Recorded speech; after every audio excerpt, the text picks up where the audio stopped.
Today's demo shows one way to do a color study that can help you explore vibrant color in an upcoming painting.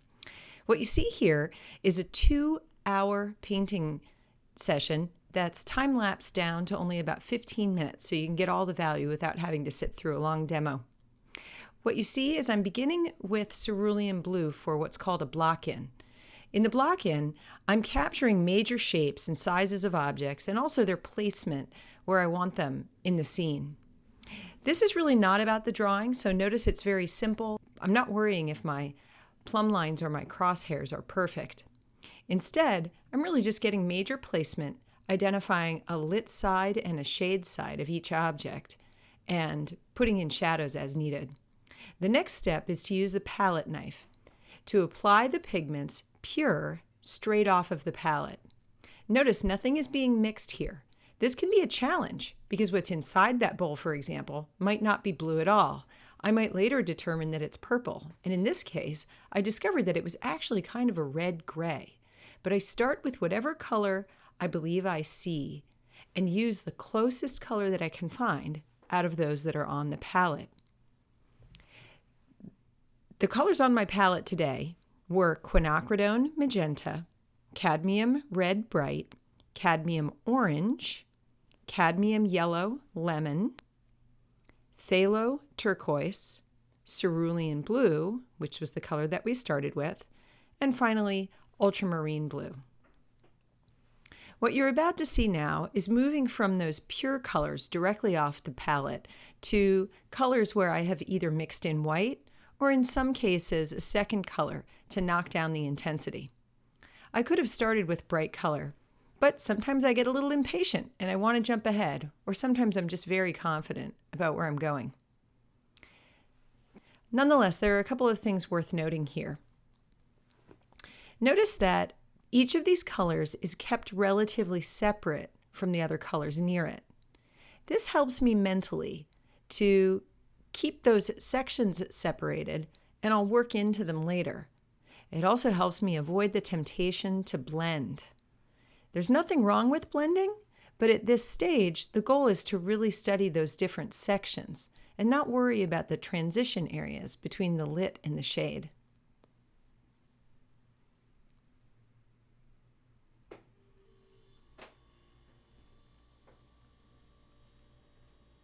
What I'm looking for and exploring here is the character of the light, not only on the lit side, but also on the shade side. And I'm thinking about the different parts of light that you might learn about with drawing, but are kind of simplified in a color study like this. I think each object has a lit side and a shade side. It's got some type of bounced light or reflected light, either from the environment, the table, or other objects. Later, I'll deal with the highlights, but for now, I'm just looking at the play of light between the environment and the objects.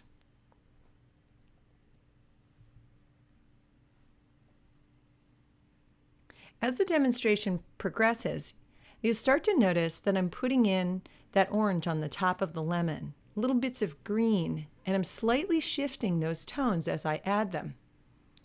There's an important mindset that's going on here. I ask myself, how is this color different than something else that I'm putting down? So I went from focusing on pure color to now I'm really emphasizing differences. There are other approaches to color study where I attempt to use the same color all over the painting in order to unify it. But that's not the goal here. The goal here is to really look into all of the different spaces of color and explore those differences and force myself to push them so that I can learn and I can see more.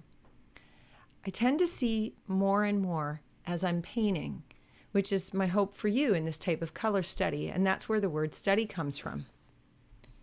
By constantly looking into an area, we begin to get more information.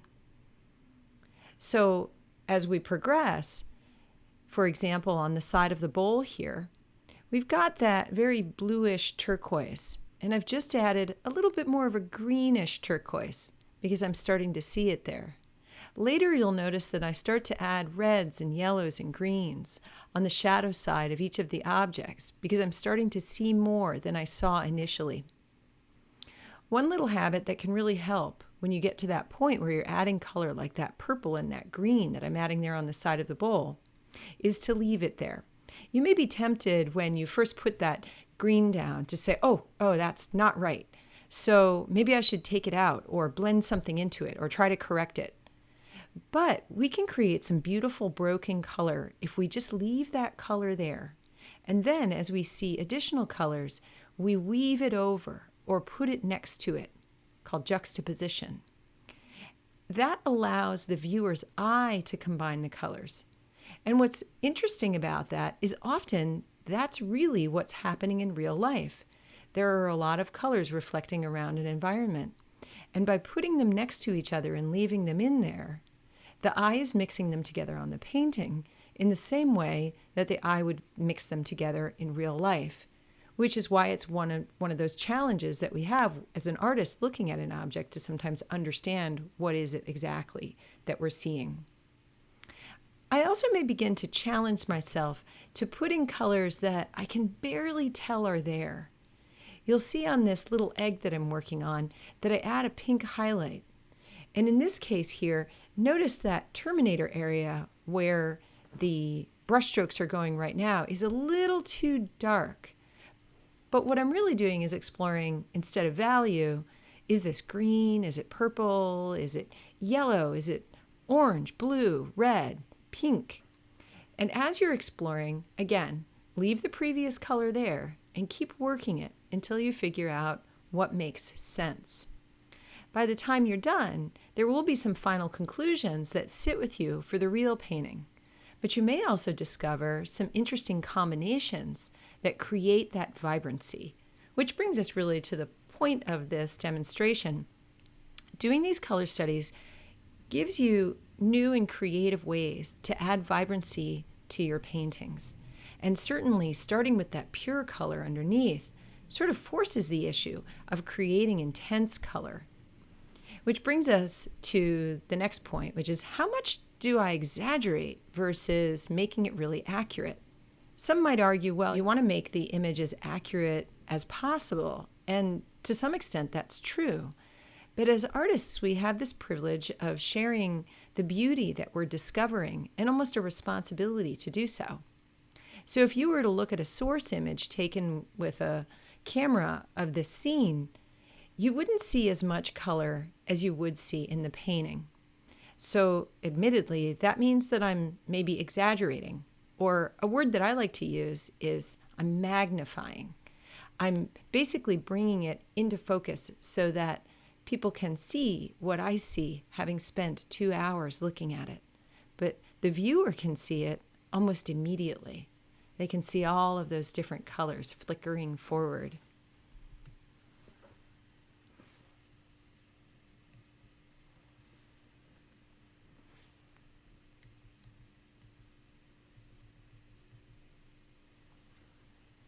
As the color study moves forward, I am tempted to fix those little drawing errors.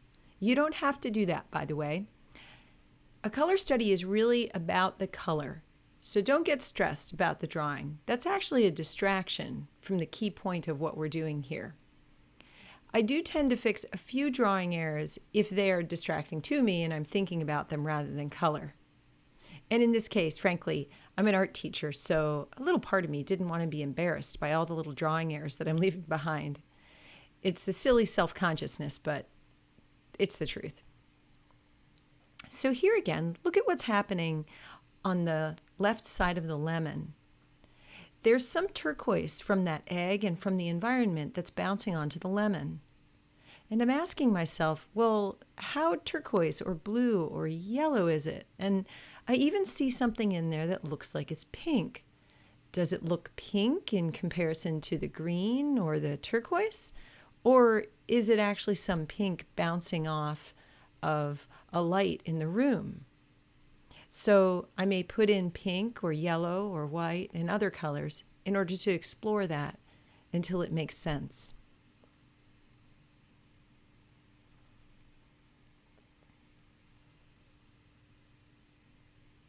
A good question that's often asked is, how long should I work on one of these color studies?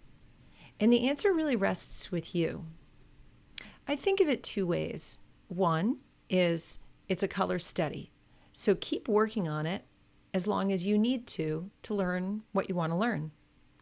Another way to look at it is do it as long as it's fun. If it's fun, then you're exploring and using your curiosity. If it feels like a labor, then maybe you just need more practice, or maybe this isn't the right approach for you. One key thing you'll hear in my courses is that use approaches that work for you. So if you hear and you try something and it's just not helping you get the result that you want, and you've tried it in earnest and really learned how to do it, then try something else. Maybe that technique isn't the right fit for your approach or your goals as a painter. So here now you can see on that lit side of the egg, that pink highlight is in there and it changes things. Also, the shadow doesn't seem to be quite right or calibrated. So I'm starting to work in that area a little bit more. And as I do that, the reflected light on that egg begins to make more sense. This is around the time that I started to notice how much pink and red and orange is in those shadows, and that the light, although it is a warm-ish light on the lemon and on the bowl, there's actually a lot of cool blue in it. And what's bouncing around the room and showing up in the shadows is kind of pink or red.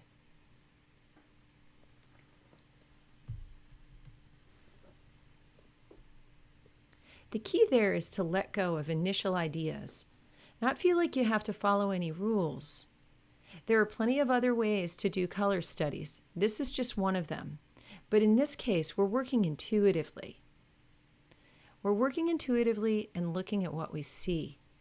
We're not pressuring ourselves to figure out where does the complement of that color fall on the color wheel. Those technicalities are useful, but in this case, we're just kind of having fun.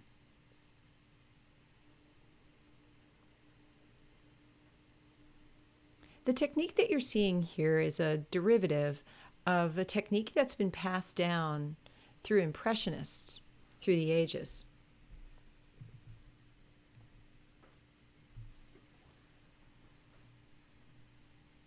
This technique is a derivative of the approach taught at the Cape Cod School. It's very different than the approach that's used there, but Henry Henchy taught this to relatively contemporary students in the past couple of generations. But he learned it from Charles Hawthorne, who learned it from William Merritt Chase, and William Merritt Chase learned his approach from Monet. So there is a wonderful lineage here, and that explains why when we do a color study like this, there are a few things about the final result that are reminiscent of the Impressionists.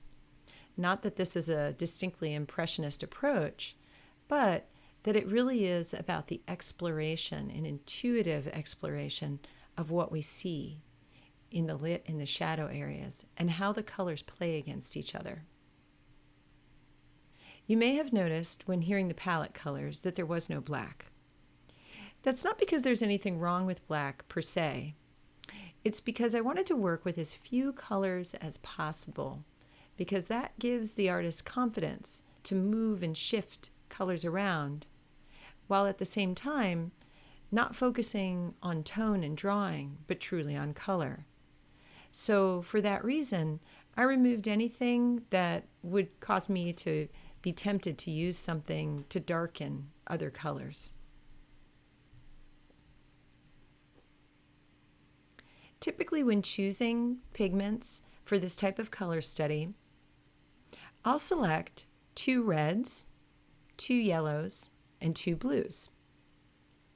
In this case, the quinacridone magenta and cadmium red bright, those were 2 types of red, one of which is on the blue end of the scale and the other of which is on the orange end of the red scale.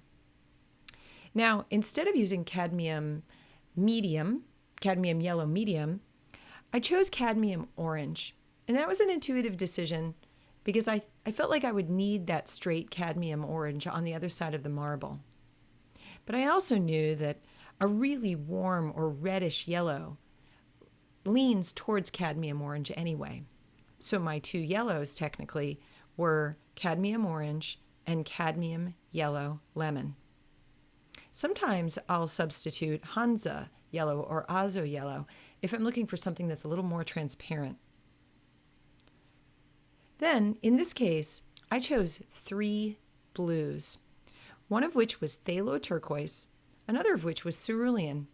I could have used just one of those, but frankly, I was so curious to explore which one would be closer to the actual color of that egg. And then I found myself, throughout the demo, moving away from the cerulean and increasingly using just the phthalo turquoise to shift the temperature around within the blue range and the ultramarine. So I could have used, in hindsight, just phthalo turquoise and ultramarine to accomplish this goal.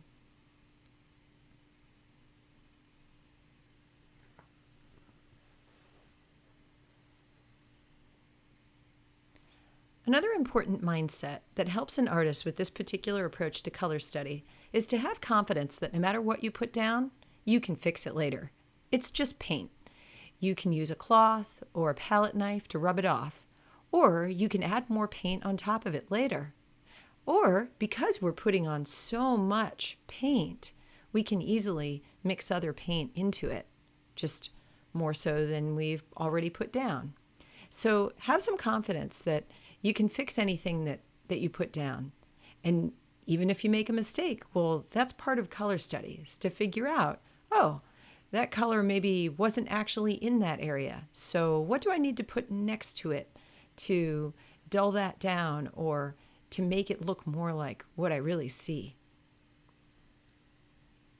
Here you'll see me start to work the transitions. This is a part of the color study that you don't actually have to do. If you feel like you've already figured out the colors, then you don't have to take it that far. But I find that if I start to work the transitions, it helps me discover new things. As you finish your color study, ask yourself which color combinations gave you the most pleasure and just felt right. What did you discover that created vibrancy for you? If you can answer that question, you've succeeded. Just sit back and enjoy the color.